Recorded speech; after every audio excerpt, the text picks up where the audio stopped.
Hello everybody and welcome to episode 37 of Life and Life Only. And this is Travelling Light / Pure Heaven, referring to two stories I wrote a number of years ago that I'm going to read to you with the traditional interjections in hopefully the right places. One of them is a light story, as you might guess from the title, and the other is a little bit darker but with ultimately an inspirational message. To set the scene, it's 1:30 p.m. here in England on Saturday, April the 8th. It's a sunny day today. For my Glass Onion on John Lennon listeners, for those who don't know, I have a podcast about John Lennon. It's Julian Lennon's 60th birthday today. That's John's first son, which pretty much makes it Beatlemania's 60th birthday. I mean, not to the day, but around this period, as it was starting to happen in April 1963.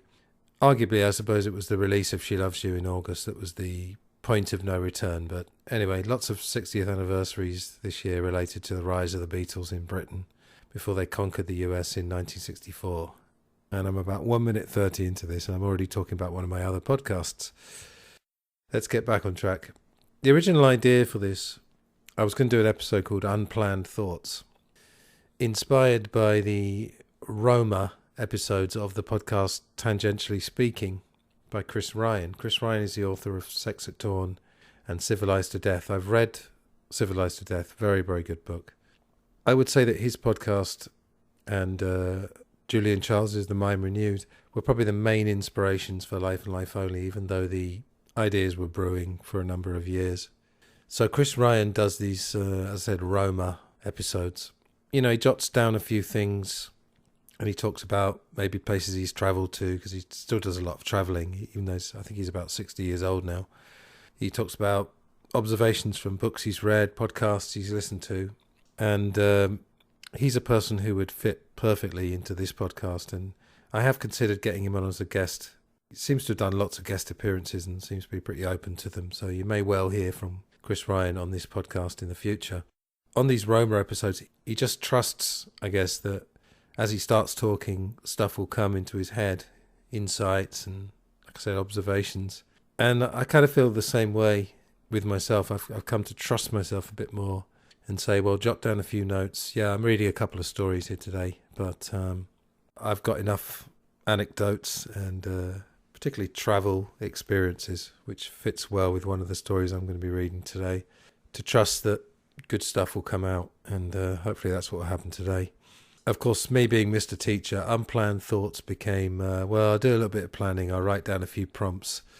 And then, of course, the ideas generator went crazy, but I haven't written this out, just got lots of prompts. With my English teaching, I have a nice left brain, right brain teaching style. I do mostly online now, but in the 18 years, I think it was, I was teaching in classrooms, which I may well return to in the future. But obviously it's harder to get that work in England itself. But I had a modus operandi where I planned more than I needed, which is the left brain side, you might say. So then once I got in there, I could then improvise, or not improvise, but go with the flow. And that was more the right brain, you know, so plan more than you need and then feel comfortable freewheeling in the moment, if you like, and deciding which of the stuff you plan to use. Very important. I'm going to talk more about flow, not necessarily the book flow, but the flow of conversations. Like I say, this podcast is going to be two stories, but with a whole host of other stuff, topics of interest and stuff I've observed recently. Basically, if you like the show, if you're a regular listener to Life and Life Only, I think you're going to love this. And in fact, while planning, I found connections between these apparently disparate topics that I jotted down. Anyway, for those who haven't listened to this podcast before, Life and Life Only is a search for inner and outer truth. So it's got two general strands. The inner truth is to do with self-development, life coaching, which I'm going to talk about in a second.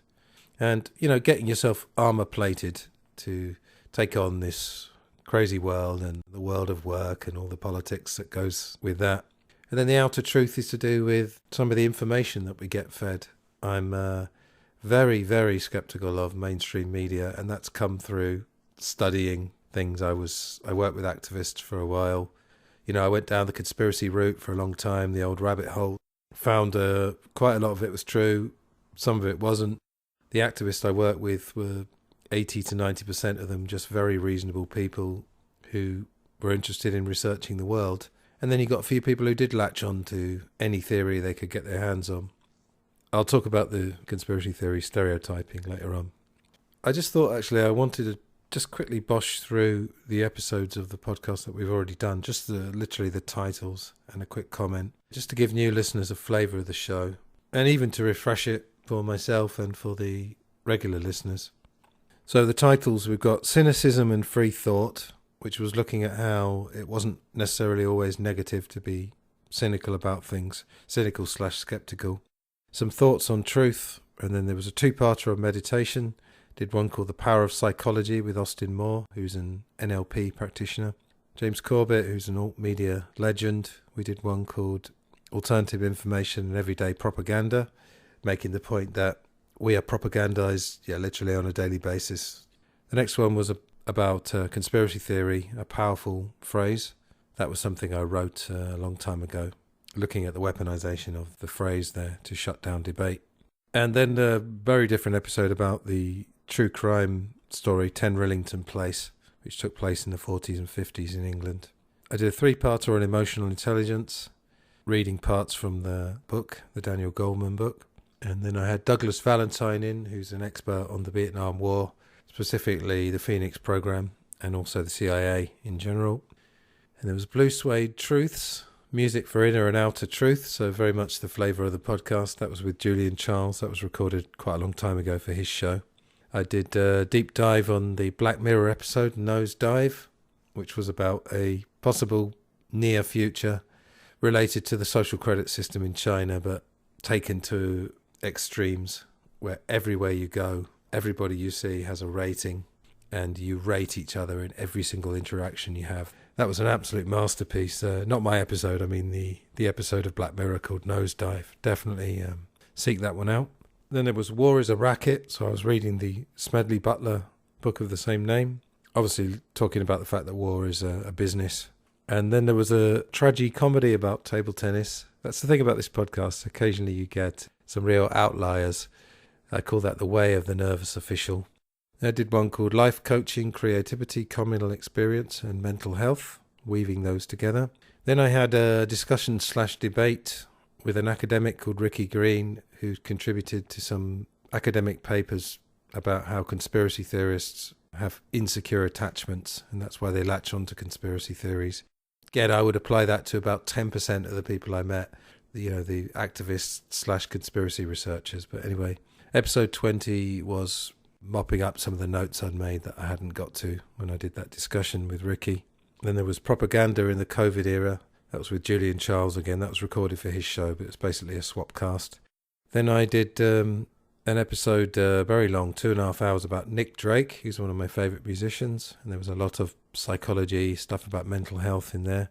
Then there was a three-parter on The Art of Happiness, which was the book co-authored by the Dalai Lama. Then I had a talk with a Nick Drake biographer, Patrick Humphreys.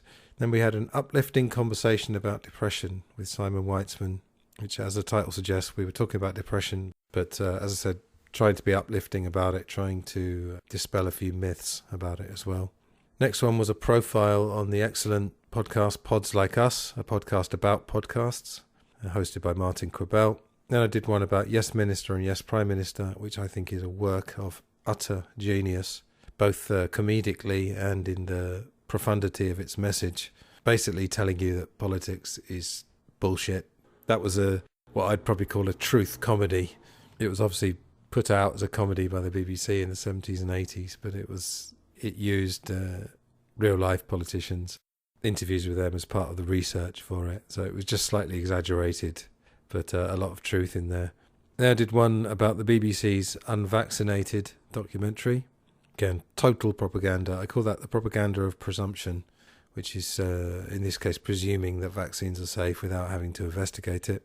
Next one was Living is Easy with Eyes Closed. That was when I was on the Knick Knack podcast in 2021, I think, and I put 2 appearances I made there together. That was Knick Knack's title, and of course there's a John Lennon connection there because that's a lyric from Strawberry Fields Forever. Then there was The Corporation, very, very good documentary from Canada. I did that with Luke Thompson. Then a 2-parter on the Titanic, And then finally, a podcast about David Blaine's Above the Below. People in England will remember that 2003, he was in a perspex box not eating for 44 days. But I always found that interesting. There's a chance that there was some illusory stuff going on, but I just took it as, same with the Titanic, I took it as the official story, if you like, is fascinating enough. And there was a lot in that with David Blaine to do with what he learned inside that box, where you take things away. You take away all the distractions, not that food is a distraction, but all the other distractions like mobile phones and busy lives and work and all that kind of thing. And you're just left with yourself and what can you learn about yourself? And I think he learned a great deal.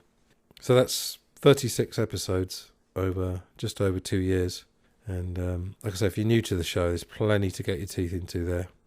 Next, I wanted to talk about life coaching because as well as being an English teacher, I'm a life coach. I wanted to just give one example. There was a gentleman called Daryl. I'm not going to give his surname or where he's from because I haven't told him that he's going to be mentioned on this. But he actually reached out to me last year, having heard some of Life and Life Only, and we did, I think it was 10 coaching sessions of an hour each. And we went through a fantastic journey together. I think we both agreed that because after the last session, we waited about a month and then we had a follow-up. And he got a lot out of it, but as I told him at the end, I got a lot out of it as well. You know, it's a pleasure for me. English teaching is fine, but after 20 years, it's a little bit repetitive. And obviously, depending on the level of the student, sometimes the conversations are not always the deepest, and I like deep conversations. So if you are interested in life coaching, my fiverr.com page will be in the show notes.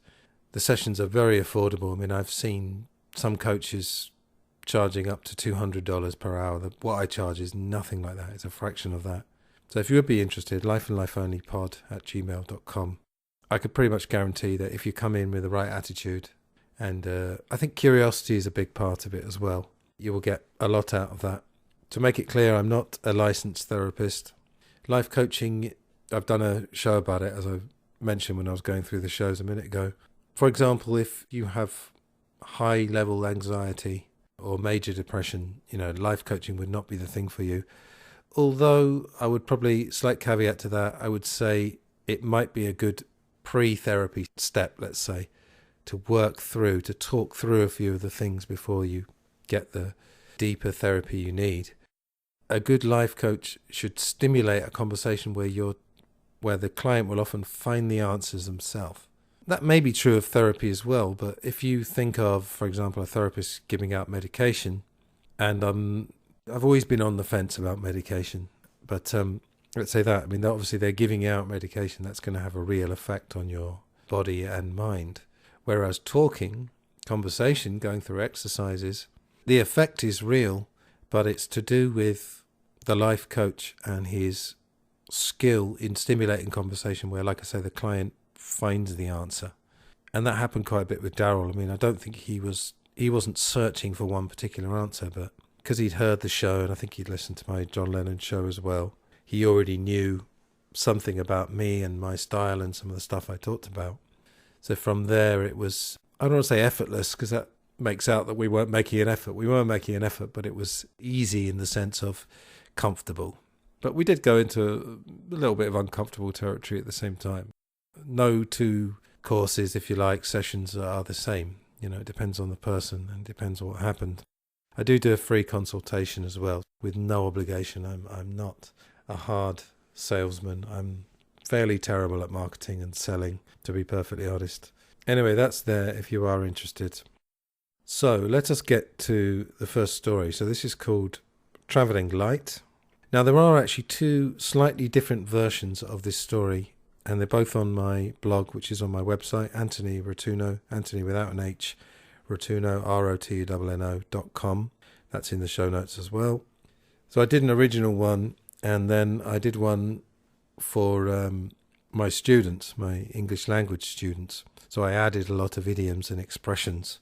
So for native speakers listening, if you wouldn't mind indulging me for a second, I know from looking at the analytics that I do have something of an international audience, although they could all be, of course, expats living in those countries, we don't know. But I've actually had correspondence from people who clearly are not native speakers. So what I'm just going to quickly do, I'm just going to go through the phrases, not the meanings of the phrase, just the phrases themselves and expressions.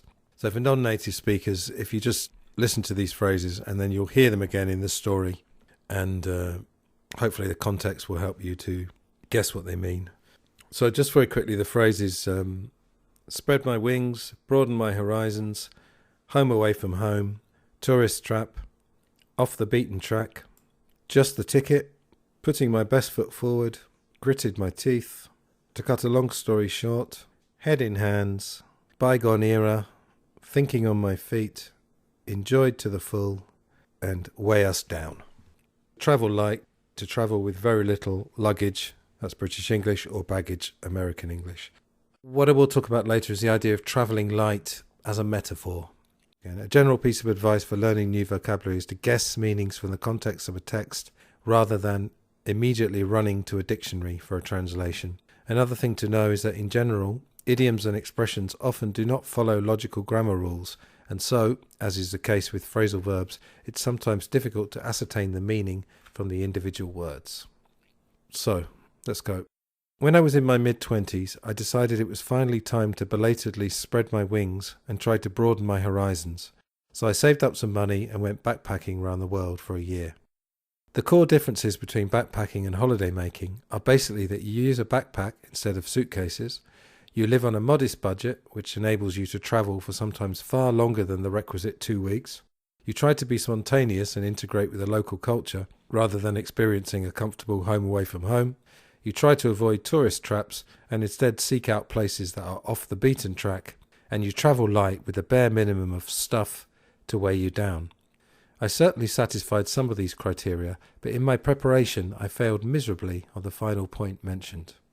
I'd read a Before You Go book, which was very informative in a lot of areas, but seemed to have been written with the presumption that every backpacker was travelling to very remote areas.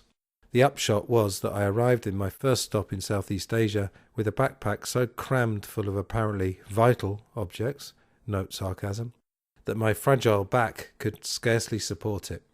It had a handle on the side, so I ended up, with quite delicious irony, carrying it in the manner of a suitcase. I had to chuckle at that one at the time. When I arrived in Thailand, my first destination, and discovered that I could easily buy most of what I needed there, I managed to discard a few items out of my pack. I mean, did I really need 8 pairs of socks in a country where the temperature is virtually guaranteed to be 30 degrees every day? And, believe it or not, the shops actually sell socks. Deep down, the Englishman brought up on a history of the celebration of colonialism and the glorious British Empire, brackets, they didn't teach us the bad bits in history class, can never quite believe that those in the third world, or the developing world, can supply him with what he needs in as efficient a manner as back home in the mother country. It's not genuine racism, just a conditioned sense of superiority that's hard to shake off. It's true that it's harder to shop in a country you don't know, but you can find some real bargains in the old-fashioned markets, and I ended up buying 2 t-shirts that cost the equivalent of £1 each and lasted me over 10 years. I decided that an overland circular tour starting and finishing in Bangkok and taking in various towns and cities in Cambodia, Vietnam and Laos along the way would be just the ticket, since I would avoid the airport process, which always increases my stress levels. So, putting my best foot forward, I embarked on what became a wonderful trip, whose moments of discomfort were anticipated and in fact almost encouraged, and did indeed increase my tolerance and resourcefulness as I'd hoped they would. The many highlights of the trip included an 8-hour journey in Cambodia on the back of a pickup truck without benches. Next to me was a large tyre, presumably being transported from one place to another, and as we hit a large crater in the uneven dirt road at speed, the tyre was jolted directly into my ribs. With something between a smile and a grimace, I continued the journey without complaint.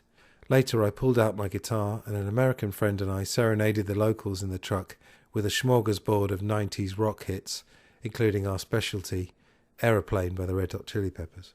In Vietnam, I gritted my teeth through a 14-hour overnight bus trip. I'll talk about that later.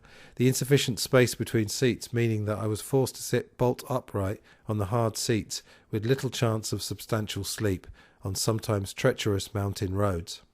I'd like to mention at this point that these kind of conditions were not always the norm, and this story is not presented in a spirit detrimental to the locals.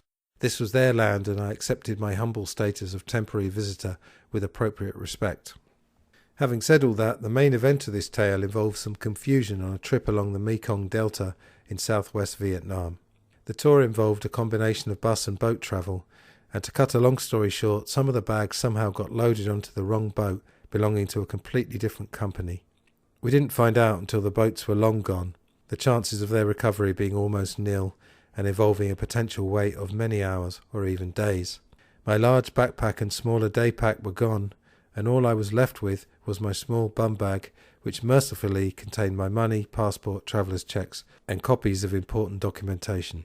My immediate reaction was desolation at the loss of all my travel possessions, which included clothes, books, fake CDs, a music player, all manner of trinkets, and also my as yet unused water purification tablets.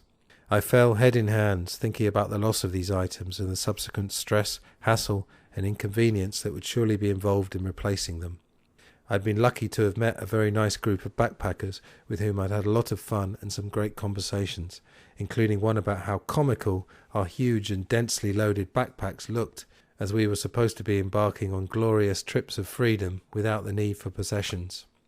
From the group came the helpful remark, "Well, you did want to travel light, Antony." And suddenly it hit me. I was indeed now travelling light, lighter than I ever could have imagined or would have dared. I was free. I had nothing to carry and nothing to defend. My new friends immediately offered to lend me clothes and let me borrow their music equipment and some CDs. Yes, this was the bygone era where physical products were king, and all manner of consolation and friendly offers came in my direction. What's more, I was finally living in the moment, thinking on my feet, and reacting spontaneously instead of making provisions for every eventuality. From memory, I think I rebought some of the items, but I did manage to maintain the philosophy of travelling light from there on in. The moral of this story? Sometimes our goals are achieved in spite of ourselves and our actions. The moment is there to be enjoyed to the full, and while planning for the future is a good thing, it can often blind us from present opportunities, and sometimes literally, in the case of overstuffed backpacks, weigh us down. And that's it, short and sweet. So yeah, a couple of metaphors there, the idea of problems and stress weighing us down as well as possessions. One of the things I've been preaching for years is to do with basic minimalism in terms of living and also decluttering. About, must be coming up for 20 years ago now, I did what they call in England a car boot sale. I think it's called a garage sale in America. In England, you drive your car to a field, and you pay a little entrance fee, and then you open the trunk of your car, and you sell from there. Basically, people are wandering around looking for bargains, and I've gone there as a buyer as well many times. And I never really looked back from there. I've never really accumulated a lot. I've got a little bit of furniture, not much. Books, a fairly killer DVD collection. I don't really buy them anymore, but I've got all my favourite films on DVD with lots of director commentaries and documentaries and extras and all that kind of thing. But apart from that, I've hardly got anything. I've got musical instruments and clothes. That's pretty much it. And I want to develop this metaphor of travelling light, because you can do that in your mind as well, because thoughts weigh you down. And one of the things that's come out in a lot of my life coaching sessions with clients is the idea of narratives. Now, this was something I heard on a podcast many years ago, the idea that we are constantly creating narratives in our mind about our own lives and other people's lives and what they think of us. And when you realise that's the case, it's a real eye-opener. There's a certain lightness you can have in your mind, and it doesn't mean that you get less done or that you care less about things. It's just being a bit more choosy about what you put your mental energy on. And I think the story I've just read, I think it has a wonderful irony, and that story is about 97% true. I added literally about 3 details, a bit of artistic license, but it's basically a true story. And that moment where someone said, with a twinkle in their eye, well, you did want to travel light. I mean, I don't know if they were actually trying to teach me a lesson or making an ironic comment of their own, but I was thinking if my apartment burned down or something like that, bit of a morbid thought, but obviously I'm presuming that there are no people in there when it burns down. Everyone gets out safely and and not traumatized. Let's say my apartment burns down when I'm on holiday or not there for whatever reason. If I was insured and I knew that I would have a chance to recover some of the items later, rebuy things, I was thinking I would actually be happy because there's a feeling of freedom. When I say I'd be happy, I don't want you to think I'm some weirdo who thinks it's great that his apartment's burned down, but part of me would be happy. I wouldn't be happy at the fact of losing the apartment, but a bit like losing the backpack. Having got over the shock and had what would seem the natural reaction of going, oh no, I've lost everything, you suddenly realise you barely needed any of that stuff. Again, I'm not talking about people, I'm talking about stuff, things. And there are movements out there. I remember listening to a podcast years ago, and it was people who only allowed themselves, I think it was 50 possessions, but they were talking about, one spoon as one. It was 50 items, including spoons and plates and knives and forks. And again, you might think that's strange, but, you might think it's strange to completely cut sugar out your diet or cut alcohol out your diet, but some of the results of people making these changes are quite incredible. I'm just giving you food for thought. I never preach about these things. It's entirely up to you how you live your life. But I think there's a nice metaphor in that story. I wanted to carry on just talking about Southeast Asia, in fact. So I lived briefly in Laos, first of all, and then I lived in Thailand for about 5 years. And when I think about that time, it was just such an incredible time. I learned so much. I don't know if it was because I was living there or it just coincided with, I think I turned 30 when I first moved there. And it was a time when I was starting to be a bit more reflective. I was starting to cut the booze and other stuff out of my life, although they did make a comeback when I turned 40, but that's another story. Trying to clear my head a bit. Around that time I was actually teaching guitar to an old gentleman who turned out to be a real guru for me. We kind of sparked each other off, but he was 30 or even 40 years older than me, so he had a lot of experience. So that it was just a wonderfully transformative time, and I had some very strange deja vu moments. I used to go on these little walks on Sundays. I've always worked pretty hard, but I've always tried not to work on Sunday. I very often work on Saturday, but Sunday is a bit of a sacred day where I usually spend the morning in bed reading or writing thoughts down in a pad.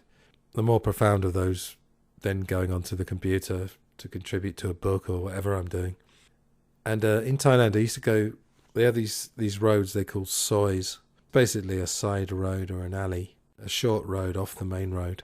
And where I lived, there were a lot of these, and I used to just go off on little walks and almost try and get lost, knowing that I'd find my way back eventually. But I used to find these wonderfully relaxing and freeing, these Sunday afternoon walks. And every now and again I'd go around a corner and I would just have this incredibly strong sense of deja vu. And you think, well, okay, if it happens once, it happens twice. But I'm telling you, over probably a couple of years of doing these walks, it probably happened 20 or 25 times. And I couldn't explain it, but it just all seemed so familiar to me. And on that note, for those who think that these kind of things don't exist, my father wrote his memoirs a few years ago. And he top and tailed his story by talking about a house he'd had dreams about from when he was a boy in Italy. And they ended with 2013 when him and my mum moved into a new house. And the house was almost exactly the same as the one he dreamed about. And my dad's not a person for making up stories and reading too much into things. He's quite a pragmatic person. So, I mean, that's worth thinking about. It's pretty strange. The other thing I wanted to say that I really learned in Thailand is that people are basically the same. It's just the details that are different, cultural differences. So if you go to different countries, people eat different stuff. People have slightly different values. But everyone eats and sleeps and has relationships and goes to work and has all the struggles of normal everyday life, even if their culture's a bit different, their weather's a bit different. So that's what I learned, and it's very, very simple, but it's a profound thing. Thailand was developing quickly. I haven't been back since 2013, and I'm not sure if I want to go back, to be honest, because it's like a lot of these places, it's gradually being spoiled by Western tourism. And I'm not against tourism per se, but I've seen the ugly side of tourism as well as the nice parts of it. And I like to just keep the memory of Thailand as it was.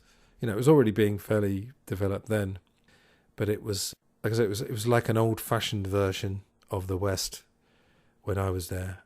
And there was a certain simplicity to it. I don't mean that in a patronising way, I mean that in a good way. The other thing I wanted to say was that relating to Vietnam, my sister Marina, who's been mentioned a few times on the John Lennon podcast, because she was the one who got me into John Lennon and the Beatles. Not that she pushed them on me, but she happened to buy me a John Lennon biography for a birthday, and she happened to buy a Beatles record, and we all played it as a family. If you haven't heard that story, Glass Onion on John Lennon, episode 1. Marina just came back from Vietnam, and she was talking about she went to the War Remnants Museum, which from memory was basically the Vietnamese version of the war, but with lots of photos and, you know, the effects of Agent Orange and that kind of thing. And my sister said something to me. She said, it was a real eye-opener, because I thought the Americans had just gone there to help. And that phrase kind of made me chuckle a little bit, the idea of, we've just come to help. If you listen to my talk with Doug Valentine, one of the previous episodes I was talking about before, and if you really study anything about the Vietnam War in any depth, you find that they didn't come there with good intentions. If anyone's watched the Ken Burns 10-parter on Vietnam that came out in 2017, I've savaged that a couple of times on this podcast. He started with something about the war was started by good men with good intentions. Yes, all right. I can't remember if I said this to Marina, but I was definitely thinking it. There may be 100 other important historical events that you've never heard the story of. You know, I'm just using Marina as an example, but this applies to anyone who gets most of their news from mainstream sources. You know, I mean, I went through the quote-unquote awakening of this bombardment of alternative information, a lot of which was provable, some was speculative, some was conspiracy theories, let's say. You know, it makes me think, if everyone went through that journey, what a world we would live in, you know, what a different world we would live in. The other thing from Vietnam, something that I briefly mentioned in this Travelling Light story, this coach journey. So I took an overnight coach journey. I can't remember exactly where it was. I think I was either going to or from a town called Hue, H-U-E, in Vietnam. In those days, I used to have all kinds of contact lens problems, because I used to go out drinking and I'd forget to take my contact lenses out, and that would sting my eyes, and I wouldn't clean them, and I was just a massive neurosis in my 20s. Got a bit better now. By the way, let me say it's lovely to be able to talk about it here, believe me. It's very cathartic doing these kind of episodes. So I think I'd thrown away my contact lenses or something, and I was travelling. Like I said, I was on this backpacking trip, and I only had these prescription sunglasses. Because the overnight trip actually started at 9 or 10 in the evening, it was already dark, and all I had were these sunglasses, basically, so I couldn't really see what was going on. And the things I remember about it was that, as I said in the story, I was sat bolt upright because there was no space between the seats, because the locals are smaller in general than people in the West. So it was a very, very uncomfortable seats. And I was thinking, oh my God, I've got this whole night trip. It was about 12 hours. And I used to have terrible trouble sleeping in those days. So anyway, this trip started, and I was probably listening to some CDs and trying to keep myself occupied. And I remember I was sat quite near the front of the coach, and there was a big digital clock there. So we set off whatever time it was, 9 o'clock, 10 o'clock. And every now and again I'd watch the clock, and of course if you watch the clock it tends to go slower. But what was weird was that when I finally got to sleep, and I was sleeping very badly, I was having dreams where I was looking at the clock, and the clock would say something like 6:30 a.m, meaning we were fairly close to the end of this trip. And then I'd awake out the dream, and the clock would say 11 p.m. or something. So I was being tortured by these dreams where this trip was nearly over. Anyway, in the grand scheme of things, what's a 12-hour coach trip? There's far bigger problems in the world. I was also under the influence of Valium, or a local version of Valium. The guy told me it was Valium, but it seemed to be something a bit stronger. And I was wondering at times whether I was dreaming or having hallucinations. But the point I was getting to, which relates to the Travelling Light idea, at some point I just gave in, and I said, all right, maybe I'll sleep, maybe I won't. Maybe this will be a comfortable trip, maybe it won't. So you might say I travelled light, inverted commas, in my mind. Julian Charles, who I mentioned earlier of the Mind Renewed, He did a podcast years ago called Holding Things Lightly, and it's the same idea of just, this lightness and not overanalyzing and not over-stressing, not using up energy, worrying about stuff you can't control. I will mention that a bit later as well. But now I'm going to change tack a little bit here. I'd like to read a review of this podcast that came out quite a while ago. It was sometime last year, but I didn't see it for ages because it was from the Canadian version of Apple Podcasts, formerly known as iTunes, or possibly still known as iTunes. This was very flattering, I must say, because the person had actually set up an account on Apple called Apple Sucks, Antony Rocks. And I subsequently found a review from this person of Glass Onion on John Lennon. So I'd like to say to this person who left the review, I don't know if it's a man or a woman, please get in touch, either lifeandlifeonlypod@gmail.com or glassonionpod@yahoo.com. That applies to anyone, by the way, who'd like to leave any feedback or any comments about either of those podcasts. I have a third podcast, by the way, Film Gold, which gets a bit neglected, but we just did a two-parter about Michael Caine because he just turned 90. Anyway, this review, it's pretty long, but I'm going to read it. I'm cognizant of the fact that this might sound a bit like bragging, but I'm honestly reading this because I wanted to give this person a shout out, and it's a really good piece of writing anyway. And like I say, it's very flattering and humbling to get these kind of reviews and also the messages I get from people around the world. It's truly a wonderful thing. So the title of the review is Like If Socrates Joined a Rock Band and Took Up Podcasting. That's Socrates, the philosopher, presumably not the brilliant footballer from the 1982 World Cup. A rocket blast of a podcast exploring ideas, their ins and outs, and subtle, surprising turns. Anthony Rotuno is a one-person podcast dynamo whose arrival on the scene seems to have been due to some sort of profound epiphany or satori, for he woke up one day from a dreary, caffeinated, TV-headed existence, quit his suffocating office job, smashed his TV to bits, joined a rock band and took to the road, both literally and spiritually, a wandering philosopher king in rags. His podcasts leave me inspired, my mind abuzz for the rest of the day. Antony has a deep gaze, yet retains a light touch. There's that word, light.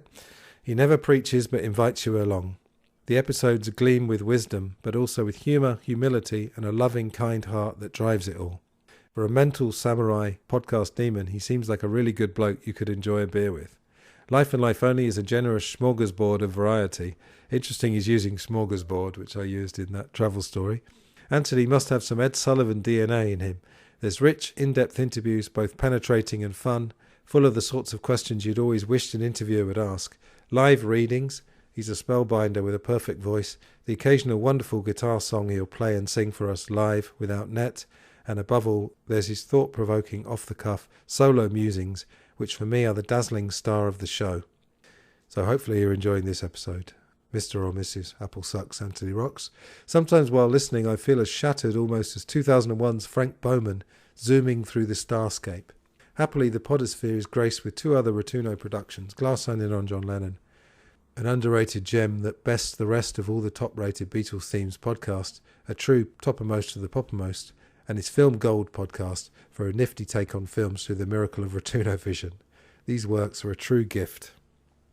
So thank you so much for that. The other reason I'm reading that is that really this is the best example of what I was intending to happen with this podcast, what I wanted people to get from it. And hopefully he's not the only person that feels like that. You know, I'm certainly not Socrates, but I'm a big follower of Bill Hicks, the late Bill Hicks, for example. And one of Bill Hicks's friends said Bill Hicks wanted to be Jesus. He wanted to heal the world.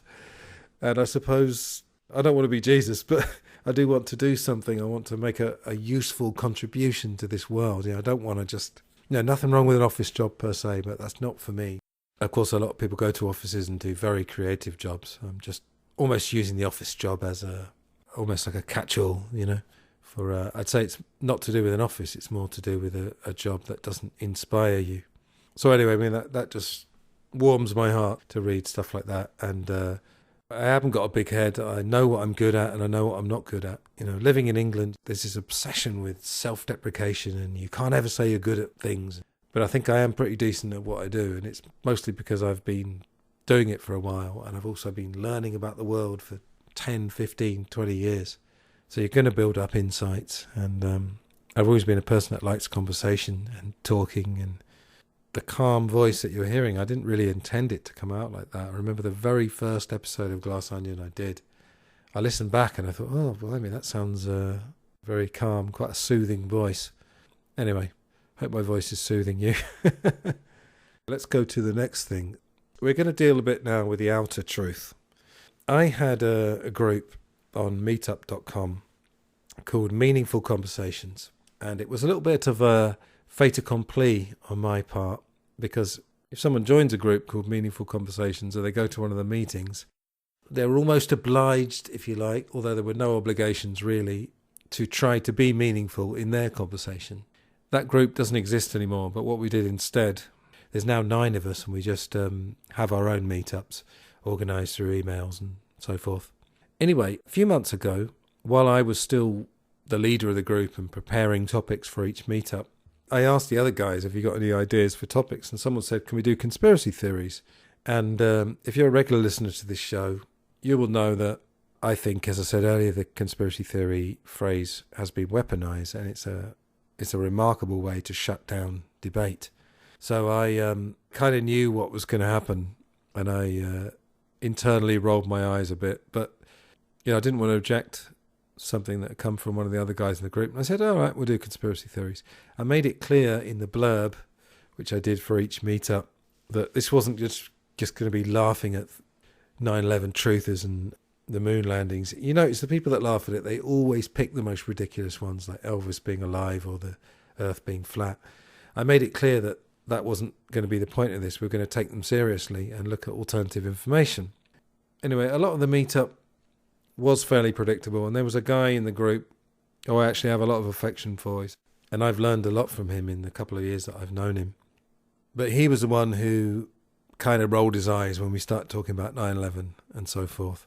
And one of the common arguments you'll hear is that so many people would have had to have kept quiet about it in relation to, let's say, 9/11 or the moon landings. The moon landings I've never really investigated, to be honest. I have a particular focus. I focused on 9/11 for a long time, 7/7 in England as well, because those two events were very much linked in terms of the intelligence networks. And I tried to explain to him what compartmentalization was, and how, in fact, you wouldn't need hundreds and hundreds of people. I also explained to him that there had been lots of suspicious deaths around the JFK 9/11 events, and probably others as well. But again, JFK was a focus as well, because there was so much there, and that was something that you could reasonably talk to people about without them dismissing it out of hand. But this guy said something very interesting. Towards the end of the talk, he said, well, actually, I don't want to know. And that was quite a revelation, and I didn't want to make a big deal of it at the time. But think about this. If you are listening to this and you're a person who thinks conspiracy theories are dangerous and silly, how much of it is that you actually don't want to know? Because I was pointing out to him that I still have on my computer 10 to 15 hours of documentaries about 9/11 with a lot of sourced information. A lot of them have come from James Corbett, who I mentioned earlier as having been on the show and been on the Glass Onion show as well. And it's documented information, it has video footage from the time. And I said to this guy in the group, do you want to come around my flat over a few nights and we can watch 10 hours of 9/11 documentaries? And then he rolled his eyes and said, I don't want to do that. And that's when this thing about, actually, I don't want to know. Because I said to him, in a 5-hour documentary about 9/11, what do you think is in that? How do you think they fill up 5 hours with just total rubbish, with no evidence of any kind? It seems almost, if you think about that rationally, how do you do that? Maybe there are 5-hour documentaries out there that are absolute just conspiracy rubbish. Maybe there are, maybe there aren't. But that was interesting. And the other thing I was pointing out, some stuff I'd gleaned from listening to podcasts, because I get a lot of my news from podcasts. I scan the mainstream news for the headlines to see what factual events have happened around the world. But I get so much from independent researchers, James Corbett being one of the leading lights, but many other people. And I was pointing out, did anyone in the group know that drugs had been, it was either decriminalised or legalised in Portugal? All drugs. And this guy, another guy in the group, who was pretty open-minded to me, said, oh God, I didn't know that. And I said, well, why don't you know that? Not in an accusatory way, but why have you never been told that through the news sources that you follow? Ask yourself, why don't you know that? And then I reeled off a couple of other very well-known facts, both historical. I was talking about stuff like Operation Paperclip. Ever heard of that? The fact that loads and loads and loads of Nazis were allowed into America, mostly because they had information on the Russians, but also Werner von Braun, big part of America going to the moon, a glorious event, was a Nazi. Have you ever heard of Operation Mockingbird? Absolutely provable that CIA agents were infiltrated into the media to spread stories. And that links with the conspiracy theory thing again. There's a memo from the CIA encouraging operatives to start using that phrase in a derogatory way to shut down debate. I hope some of the guys got a lot out of it. It was a bit painful for me, most of it. But, I did my duty as a meetup host and went through all the old arguments about the phrase itself. Anyway, that's the outer truth portion of this podcast. If you haven't watched some of these 9/11 documentaries, for example, obviously, it's a good idea to pick and choose. If you study this kind of thing, your life, or at least your opinion, will change, and it's up to you whether you want that to happen. I wouldn't push that on you, Not everyone wants to know the truth of the world, and in fact, on my John Lennon podcast, I was recently talking about how I went down the rabbit hole for 6 months, massively, in about 2013 or 14, and I got really depressed at the end of it. So I'm not sure I would recommend continuing to go down the rabbit hole, because it's basically bottomless. Another thing I wanted to talk about is that what came out from that meeting is that, in a very, very general sense, it was a meeting of truthers versus normies, because there's another lady in the group who does seem to understand propaganda, and she has heard of some of the stuff I was talking about and researched it and found it to be true. So there's a bit of a split off there, but in the group, I've always prided myself on the fact that people are free to say what they want. I try and say to people, please don't get offended, let's not just create these predictable divisions. Let's just let open discussion happen. I define a truther. I'm a truther, not in the sense of 9/11 truth, but in the general sense that I have seen through the mainstream propaganda and I'm seeking the truth through various channels. A normie, in my definition, is someone who, let's say in England, trusts the BBC and thinks that the BBC is basically telling you most or all of what you need to know. So if you take the invasion of Ukraine, again, not defending it, if you listen to BBC radio, which I sometimes do in the car, you would form the impression that Vladimir Putin is just a Hitler-esque lunatic who just decided it was a smart move to invade Ukraine with absolutely no provocation, which is just incredible. It's incredible that a trusted news source like the BBC can simplify things down, and they get all the right experts in there, of course. One documentary you might want to check out is Ukraine on Fire. That's got some interesting historical stuff. Again, a lot of it provable. But I decided I wasn't going to talk about Ukraine again, but just using it as an example of how your trusted news sources are just simplifying things. And of course, the UK, the US, the NATO allies, they're giving you the NATO version of the world, just as, Russia is giving you the Russian view of the world. If you go back to the propaganda episodes I've done previously on the show, I think you'll get some insights there about how it works. So moving on, the next thing, a few months ago, on the same day, I had English classes, a life coaching session, I did a podcast recording, and then I had the meetup group in the evening. And I was thinking on that day, I've always had a problem with identity. When I was in my 20s, probably into my 30s as well, I had no idea who I was. And that was probably one of the things that bonded me to John Lennon, because he seemed to have that as well. And obviously, millions of people around the world, particularly young people, let's say, struggle with identity. But it was interesting that on that day, I had those four things. So, as I said, English teaching, life coaching, podcast recording, and a meetup group. And I realized that's my identity. And my identity is conversations and sharing of ideas. And one thing that I find is really lovely is how often something that comes up in an English class, I can use in a life coaching session, or vice versa, or something from the meetup group.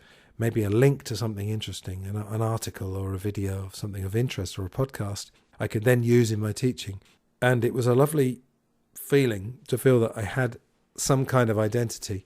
And on the subject of conversations, I've just recorded over, I think it was 3 Skype talks, an episode which will probably be 3 episodes, a 3-parter for Glass Onion, with a gentleman called David Wills, who's known as Ghosty. He's a radio DJ. And he's been on also the film show as well, Film Gold. We did a 2-parter on Marlon Brando. He's been on Glass Onion many times. And he and I have these really, I'd say almost magical conversations, but it's not because we're magical. It's not tooting our horns. It's the chemistry we have. And in fact, we may be meeting this year. He told me that he's coming to England, so I really hope to meet Ghosty in the flesh. But right from the off, when the first time we ever connected and had a proper conversation, we actually, funnily enough, I've forgotten about this. To use another English expression, we got off on the wrong foot because we actually ended up having some stupid argument on Facebook about something. I think we'd friended each other on Facebook because he told me he'd been listening to the John Lennon podcast. So we started with an argument, but then when we actually talked, and I had him on the show to do a mammoth talk we did about John Lennon and Elvis Presley, we just found that this lovely chemistry developed. And, conversation is a lovely thing, and I consider it an art form. And when you've been doing it for a long time, in all the various contexts that I do it, you get a flow. But it's really about chemistry, and he and I, we discovered this phrase. I think I said it halfway through the latest conversation of casual chemistry. And it's just this easy flowing thing. And we always have lots of laughs, and we don't plan them. I've never written down jokes, not even once for a podcast. We kind of know that some gold will come out of it, plus some profound conversation, because we both like going into areas beyond the immediate thing we're talking about. In this case, John Lennon in 1962. So, chemistry is a wonderful thing. Group dynamics are an interesting thing that I've talked about before in my English teaching. I used to teach groups of about 8 to 10 people, and occasionally there'd be people in the groups who knew each other before the course started, but often you get 8, 10 strangers. They come in for the first class. Sometimes everyone would sit down, and there'd just be this lovely feeling around the group, even though they hadn't even met each other. And then other groups I'd have where they'd be together for 3 months and they'd never learn each other's names because there was this weird distance. And I couldn't get past that, even though I do a lot of getting to know you exercises between them. I'd probably say if you find a person who you have great conversations with, make the most of that, because it's a wonderful thing. Right, changing tack again, I would like to talk about cats. Now, I think cats have always been loved, but in the internet era, there is that funny thing, isn't there? A wonderfully cynical quote from someone saying, we now have in our pocket, meaning the smartphone, all the information that you would ever need. We've got the Library of Alexandria before it was burned down in our pockets, and we share cat videos. I get the sentiment that we do tend to prefer easier, more trivial things to talk about than these heavy topics, or to share, in terms of cat videos. But 3 or 4 years ago, my parents came by this cat. It wasn't a rescue as such. It was a bit of a complicated story. But through my involvement, this cat entered their lives. And it's such a lovely cat. I mean, obviously, I'm probably biased. But now, for the first time in 10, 15 years, I'm living close to my folks. They're in their 70s now, and they appreciate visits from me. And obviously, I go and see the cat as well and do a bit of cat sitting when they're on holiday. But as part of my English classes, I found a couple of TED Talks. They're actually TED Ed. They're shorter talks. They're not given by a person. They're narrated by someone. I'll put them in the show notes. There were 2. One was called The History of the World According to Cats.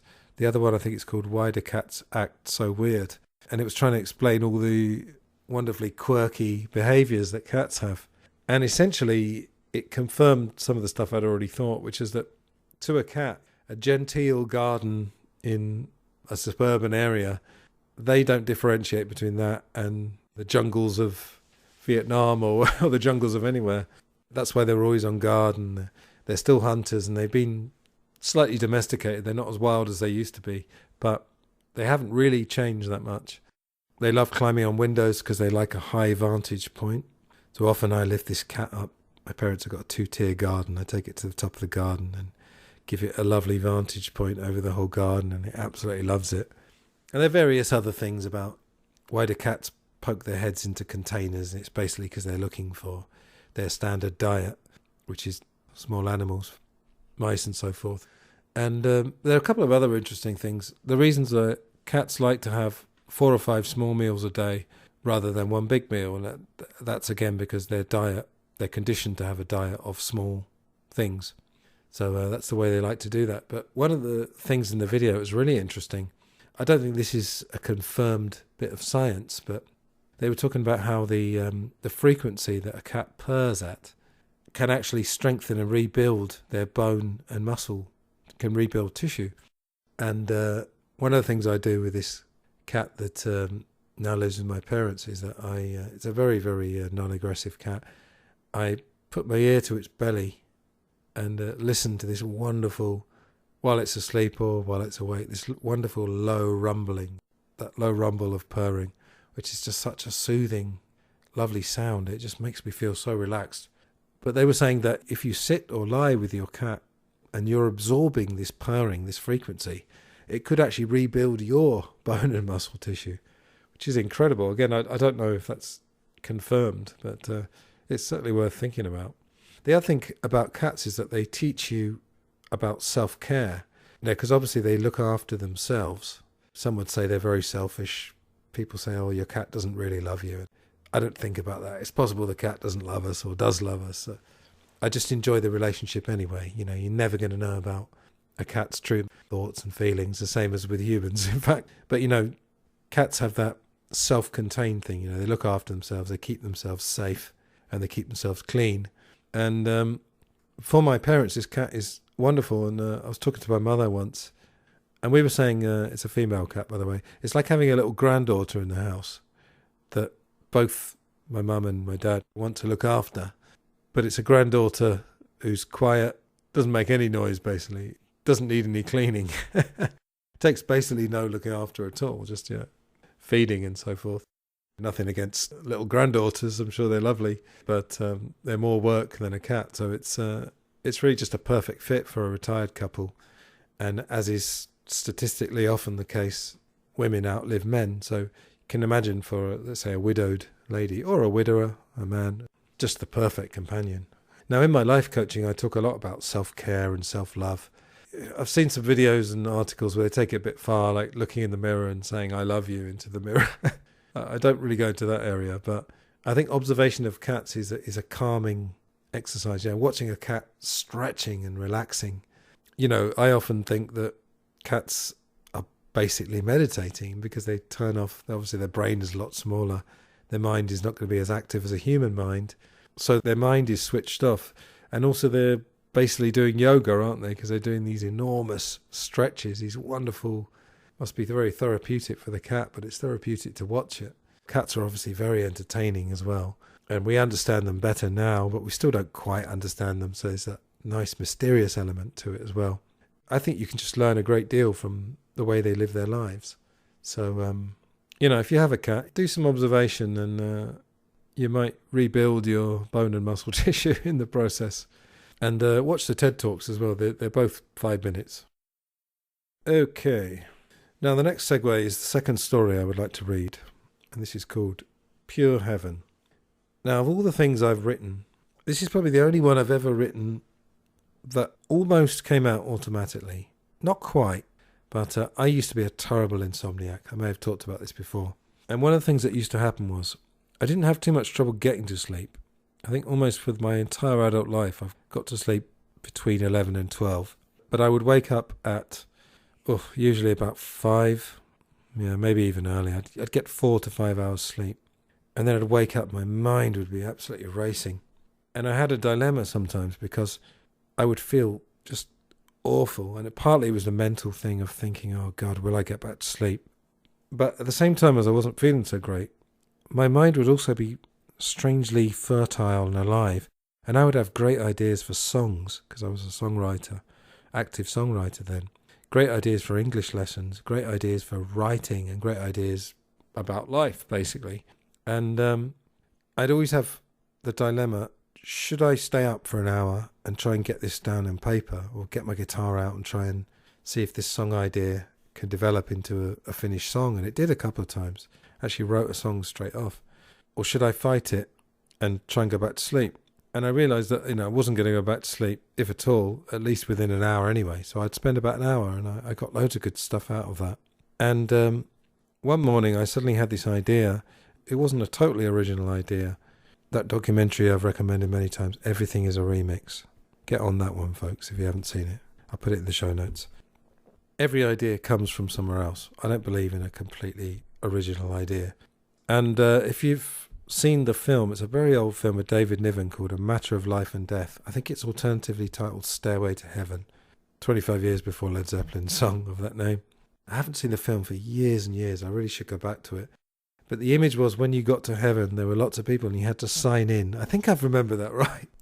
Either way, it's quite an interesting idea. You go to heaven, you sign in, and suddenly you're in heaven. So I wrote this story for my blog. And then I think I went back to sleep, funnily enough. And then later on that day, I went back and I read it. And it was almost as if I hadn't remembered writing it.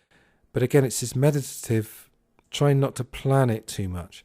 Trying just to let the mind go and let the ideas come. So I'm going to read you the story that came out of that.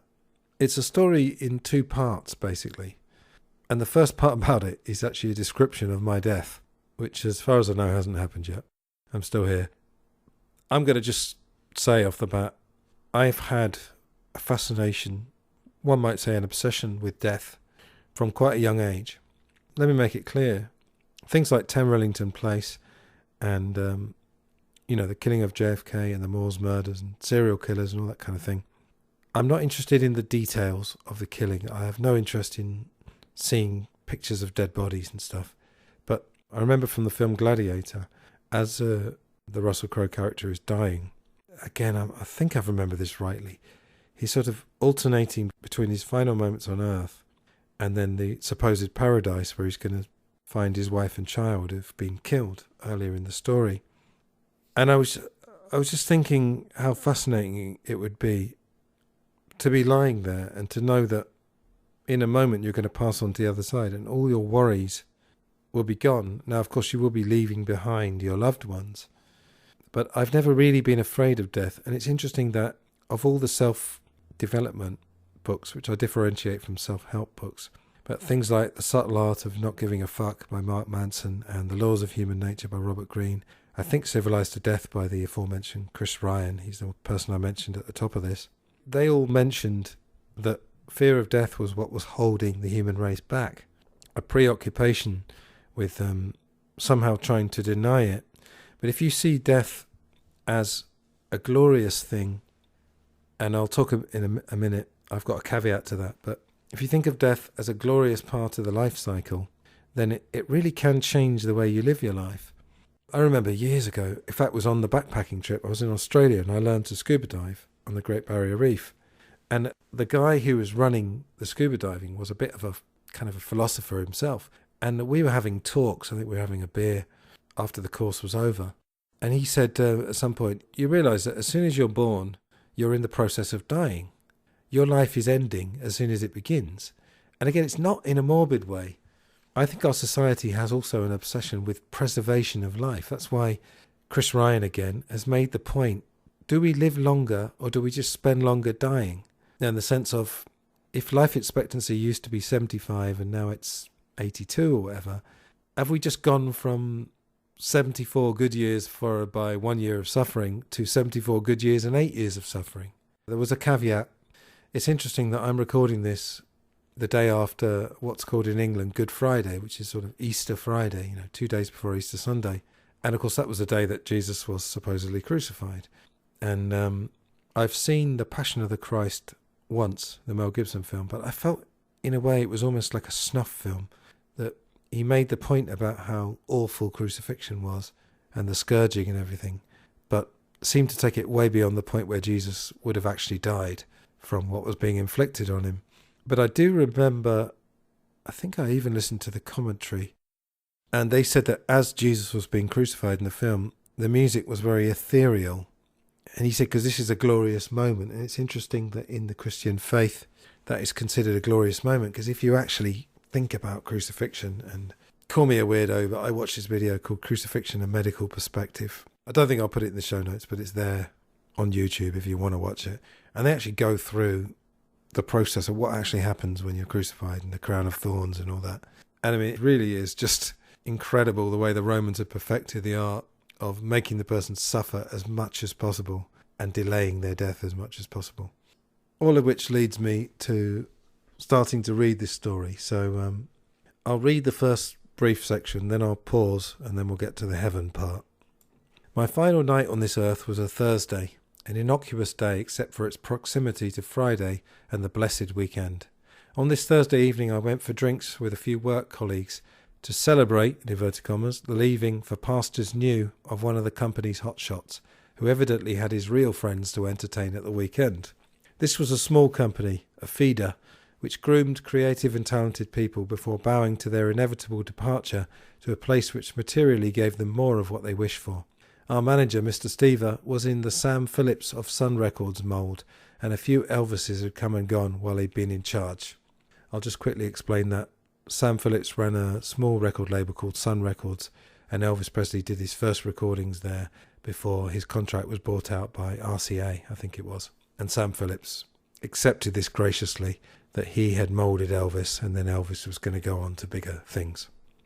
Mr. Stever was a man I respected, and in an alternative to this story, I could be writing about the time when my life finally took shape and I found my home.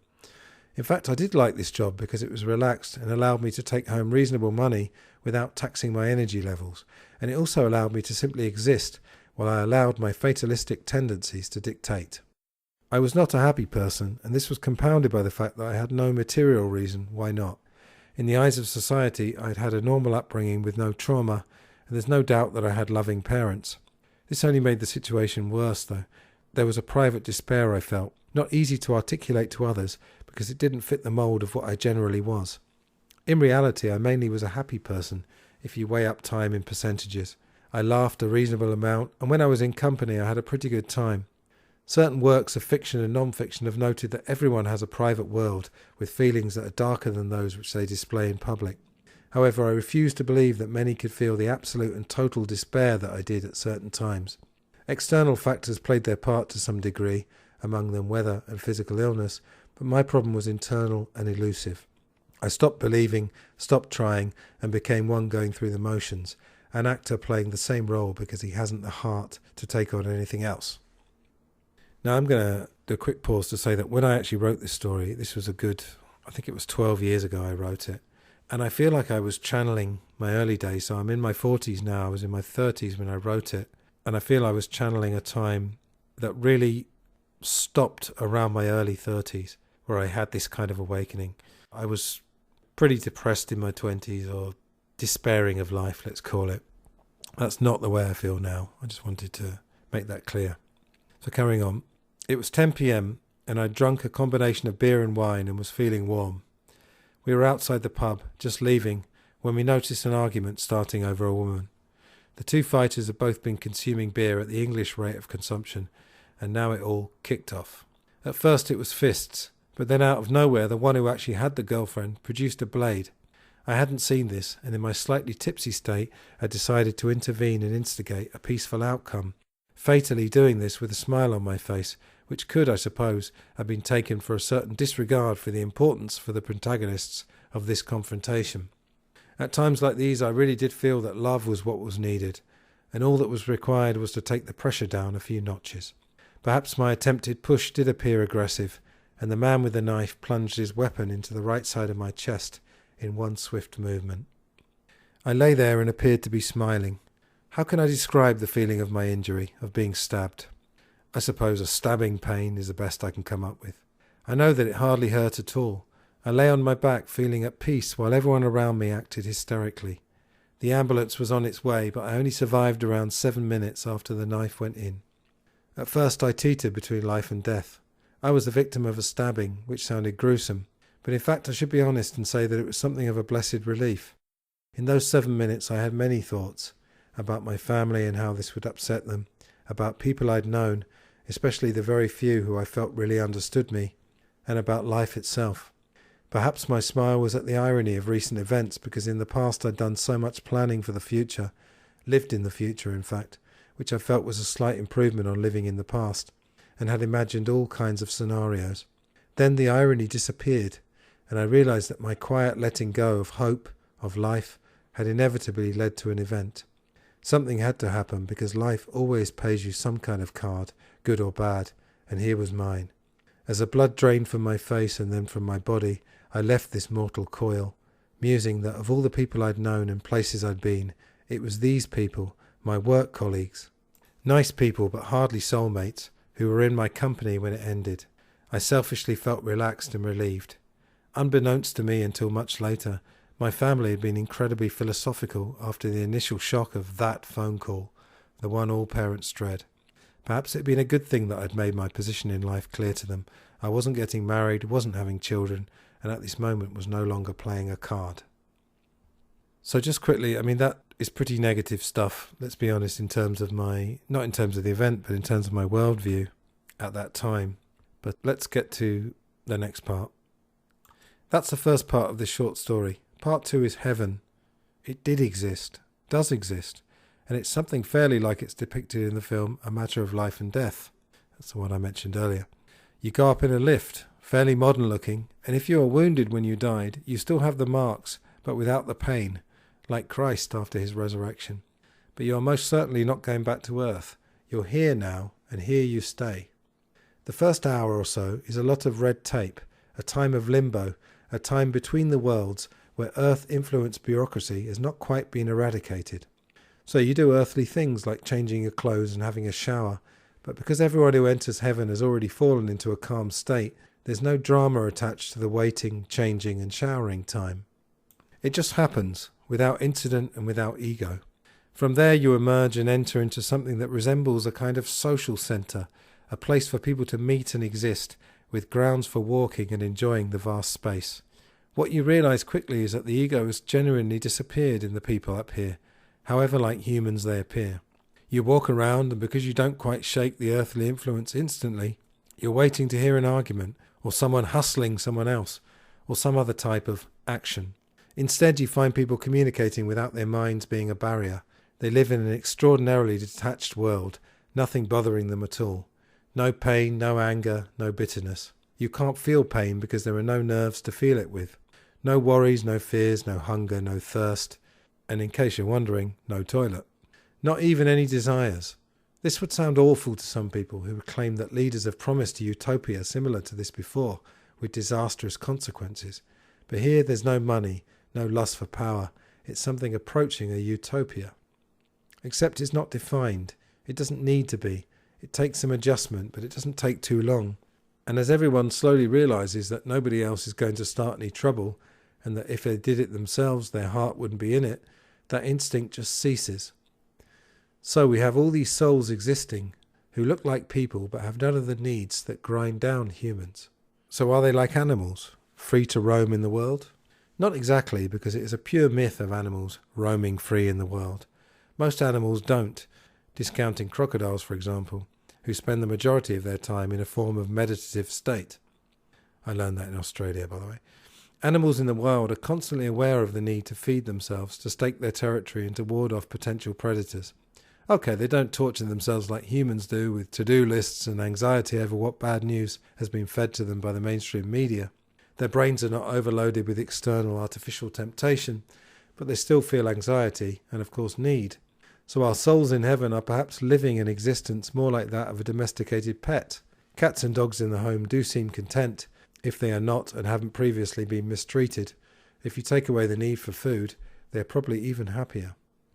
So I'm here, in pure heaven. It's not perfect, but I'm refreshed by having lost the instinct to judge, to compare. I'm existing, but it's pleasant, and you get to talk to a lot of people. Everyone remembers their earthly existence, and some like to use their names, but as time goes on, the memories fade and the names start to mean nothing.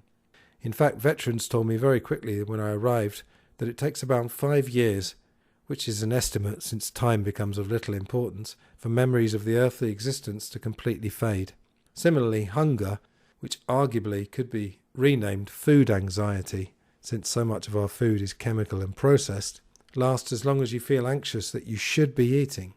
People who still remember talk about their earthly lives and have fun trying to figure out what it all meant. Couples who are married sometimes meet, but there are no arguments because the reason to argue is gone.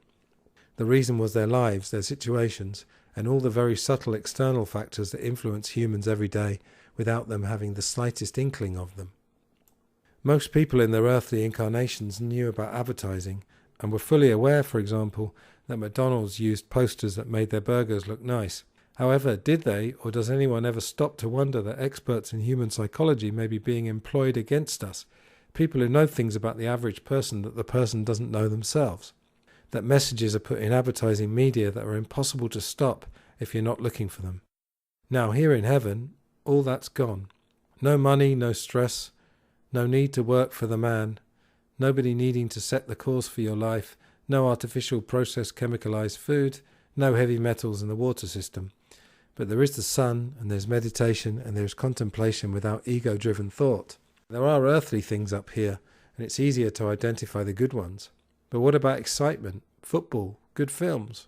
Well, the nerves which produce the need for excitement are gone, so there's no need for excitement. What passes for a mind doesn't need entertaining, though it can still converse. I wonder at this point if this is a propaganda story calling for a life of meditation and contemplation. Possibly. Perhaps it's possible to create pure heaven on earth with a tweaking, admittedly a major one, of the system. Even with all the human drives and the system as it is, there are steps that can be taken. Discarding mainstream corporate media would be a good start. Realizing that money is not backed by anything tangible and that the pieces of paper we use are simply promises to pay would also be positive. And trying to see that a lot of the hate and bitterness that takes the joy out of life can be controlled and lessened with a bit more contemplation. Instead of turning on the TV to be shown someone else's view of life every second and to constantly be given limiting options on thought, we could take time to enjoy silence or to read a book that fires the imagination. Meet the neighbours and try to establish human relationships just like those in heaven, without ego. Show the other person that you're not talking to them for any reason other than to share some contact, that it is possible to have human relationships on earth that haven't bought into the propaganda, that not buying into the propaganda is actually allowed, not just something people talk about. Existing in a pure state, just like at the very beginning. Now, returning to heaven, here's the fun part.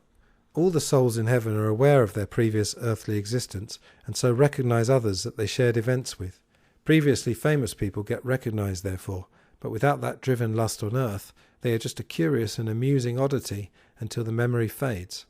There is no screaming their names and certainly no mobbing. The souls that were truly connected on earth are observed to gravitate towards others magically, so out of all those billions of souls, there's a stronger than average chance that they will run into each other. The souls seem to last what could be calculated as around 50 to 100 years in the first realm before moving into the next, by then physically and mentally unrecognizable from their previous earthly identity. So certain figures from the last 50 years exist in the first realm, and this brings up some interesting encounters. It's perfectly true that Lee Harvey Oswald has met John Fitzgerald Kennedy on a number of occasions, and of course without the emotions of pain, hate, anger, bitterness, guilt, etc. to inhibit their interaction, they can almost joke about those big couple of days in Dallas. Memories now fading, but still clear enough to recall their final days on Shakespeare's stage. Oswald insists that he didn't kill JFK, though he did consider the initial offer, and he was there in Dallas that day. Unfortunately, he can't remember why. As previously mentioned, you probably know my views on the Kennedy assassination. I haven't made my mind up about it, same with 9/11, but clearly the official story has got a lot of holes in it. Continuing, in this realm, with nothing to gain from lying and nothing at stake, there is no reason to disbelieve him. Famous and non-famous murderers gravitate towards their former victims, especially those to whom they did horrible things, and everyone can discuss it together with no thoughts of superiority and inferiority, moral or otherwise. Please note that I've chosen the word heaven as a recognizable name for the first realm following the soul's time in a physical body on earth. It's not the religious heaven that would not permit a murderer to ascend to the good place. John Lennon and George Harrison have sung together, with Mark David Chapman in attendance. Chapman was the murderer of John Lennon. Does that sound incredible, ridiculous? It's actually perfectly natural and right because the barriers have been lifted and things can be seen without all the conditioning that must by its very nature skew one's judgment. Many people exist in this place, or look like people for a while anyway. I look back now and again to my life as many do, and I can see things that I never saw while I was there. I can now see all kinds of ways that I could have achieved what I have now, the peace and lucidity, without my time on earth having to end. Of course, that's the elusive nature of what the Creator has created. He is not driving events really, just putting something in place and leaving it for others to play with, to improve, and sometimes to destroy. All that you touch and see, taste and feel, love and hate, save and waste, give, deal, buy, beg, borrow or steal, all you do, say, eat, everyone you meet, all you slight, everyone you fight, all that is now, gone and to come, is right here now. So that's the end of my story, Pure Heaven. Now, some of you may well have noticed that I borrowed some lyrics from Pink Floyd at the end there. That's from the last song on the Dark Side of the Moon album. The song is called Eclipse. And while we were talking about Pink Floyd, in that review that I read earlier from Apple Sucks, Antony Rocks in Canada, they mentioned Bowman going through the Stargate in 2001. And I'm also going to include in the show notes, if it's still online, a wonderful mashup that someone did of the song Echoes by Pink Floyd with the Stargate scene from 2001. Anyway, I hope you enjoyed that. Just thinking about it now, I mean, I haven't read that for years. Reading it out was interesting that it came out, as I said, pretty much automatically. And I wonder, are those still my views? I honestly couldn't tell you. I haven't totally made sense of that. But I think what I'm about really in my podcasting, my writing, is ideas. I don't necessarily have solutions. I have seeds that I can plant. But then it's really up to the person to take those seeds and to continue the metaphor, try and grow or cultivate something of worth. I feel in a bit of a daze actually after reading that, because it's a bit of a shock. As I said, I haven't read that for years. So worth thinking about really. I think the bits of the story that I would still concur with and that I feel strongly about is not the idea of not feeling. Because I remember when I was, I think I sent that story to someone and they said, I get it, heaven is that you don't feel anything. And I get what he said. And as I mentioned during the story, you know, a lot of totalitarian states have promised a utopia where, you know, everyone becomes the same, you know, extreme communism, for example, and you don't have to feel anything anymore, and you put everything in the government's hands. What I'm advocating is, in a sense, related to the quote about treating triumph and disaster as the two imposters they are, and realizing that so much of the stress in life comes from the game that we're all playing. And obviously we have to play the game of work, you know, you have to earn money. I've always been quite a big fan of Peter Joseph and the Zeitgeist movement. Like any movement, it's got some holes in it. It's got holes that you can pick in it. And some people have very strong feelings that Zeitgeist is some sort of evil organisation, which I don't agree with. The reason I mention Zeitgeist is that they have proposed a resource-based economy. If you ever heard the name Jacques Fresco, he's dead now, but he lived into his late 90s, I think. If I find some good stuff with Zeitgeist and Jacques Fresco, I'll put that in the show notes. If you look into money, another documentary, so you get no shortage of links to look at when you listen to my podcast.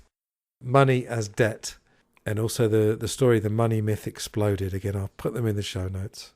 You'll have enough to keep you going for a long time here. Money is a game, you know, and it's not backed by gold, and most of it is digital. Obviously, money is important in that what it can do, but it's, in a way, it's an expression of an idea. It's faith-based money, but realising that we are living in this game, I don't think Oswald did shoot Kennedy, certainly not alone, but let's say, for argument's sake, let's take Mark David Chapman and John Lennon. They could meet in heaven, and with the release of the pressure of life and the pressure to earn money and earn status, if you're into that, and raise children and so forth. Without all that pressure, perhaps Mark David Chapman could explain to John Lennon why he did what he did, and perhaps John Lennon would understand it. That was what I was getting at, I think, with this story. Try and live in a more pure state, not without feeling, but going back to the travelling light idea. And in fact, that segues into another TED Talk by a guy called Yossi Ginsberg, talking about how one of my activities influences another. I actually heard about this guy through one of the English books, New English File. They had a thing about Yossi. He was stranded in the Amazonian forests of Bolivia, or jungles of Bolivia, for 3 weeks, starving, alone, lonely, desperate. And that led me to his TED Talk, which is called On Thinking Out of the Box. And one of the things Yossi talks about is he learned very quickly that a human in survival mode is not like a human in normal civilized life. You discover strength and spirit that you never knew you had. The other thing he said, which links back to something I was talking about earlier, you learn very quickly that anxiety and panic waste energy. So after the initial panic, this is what David Blaine learned. Again, calling back to a previous episode, episode 36, David Blaine learned when he'd been in the box that there's a certain food anxiety, as well as hunger. It's withdrawal from the processed food. That's basically all the food we buy in urban areas. You learn that what's the point of anxiety and panic? Okay, if it's over your child being kidnapped, if it involves another person, fair enough. But if you're on your own, you realise that to preserve yourself, it just wastes energy. So what's the point of it? You know, if it achieves something, then fine. And it might achieve a bit of adrenaline, but the problem with adrenaline is that when it dies down, you get a horrible crash and you find that all your energy has been sapped, because adrenaline is not really energy. It's almost like fake energy in a sense. It's like nervous energy. But if you watch this TED Talk from Yossi Ginsberg, try and apply that to normal life. You know, you don't have to be in the Amazonian jungle to feel that, and you don't have to die and go to heaven to change your view and to live as if those other conditions apply. I mean, there's nothing wrong with being civilized. You know, I think society has gone forward, but once again, calling back to something I was talking about earlier, Chris Ryan's Civilized to Death book, and he talks about, society has gone forward, but it's also gone back. You know, it's 2 steps forward, 1 step, or 2 steps back.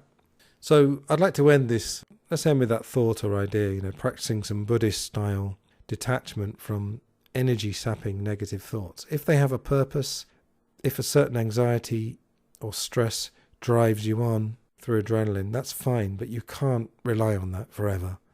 At some point, you need to be calm. Look after yourself and your family. Prioritize financial survival, but don't get hung up on money, because it is illusory to some extent. And try to travel light in your mind.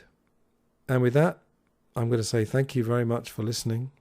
If you've been with me on this latest journey of ours, ratings and reviews for the show are always welcome. If you're interested in life coaching, please email me, lifeandlifeonlypod@gmail.com. I can make a guarantee that it will be a journey and you will get a lot out of it at a very affordable price. Tell your friends about the show and share links. And until the next time, take care of yourselves in this crazy world. Perhaps take comfort from the fact the world has always been crazy. It might seem crazier than normal, but it might be because we're getting more news. Who knows? Anyway, all the best from me, and goodbye.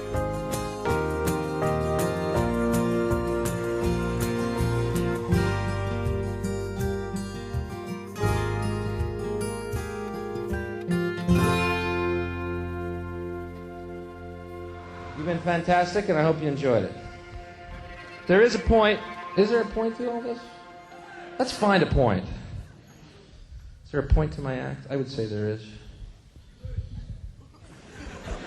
I have to. The world is like a ride at an amusement park, and when you choose to go on it, you think it's real, because that's how powerful our minds are. And the ride goes up and down and round and round. It has thrills and chills, and it's very brightly colored, and it's very loud, and it's fun for a while. Some people have been on the ride for a long time, and they begin to question, is this real, or is this just a ride? And other people have remembered, and they come back to us, and they say, hey, don't worry, don't be afraid, ever, because this is just a ride. And we kill those people. Shut him up. We have a lot invested in this ride. Shut him up. Look at my furrows of worry. Look at my big bank account and my family. This has to be real. It's just a ride. But we always kill those good guys who try and tell us that. You ever notice that? And let the demons run amok? But it doesn't matter, because it's just a ride. And we can change it anytime we want. It's only a choice. No effort, no work, no job, no savings of money. A choice right now between fear and love. The eyes of fear want you to put bigger locks on your door, buy guns, close yourself off. The eyes of love instead see all of us as one. Here's what we can do to change the world right now to a better ride. Take all that money we spend on weapons and defense each year and instead spend it feeding, clothing, and educating the poor of the world, which it would many times over, not one human being excluded, and we can explore space together, both inner and outer, forever in peace. Thank you very much. You've been great. I hope you enjoyed it. London, you're fantastic. Thank you. Thank you very much.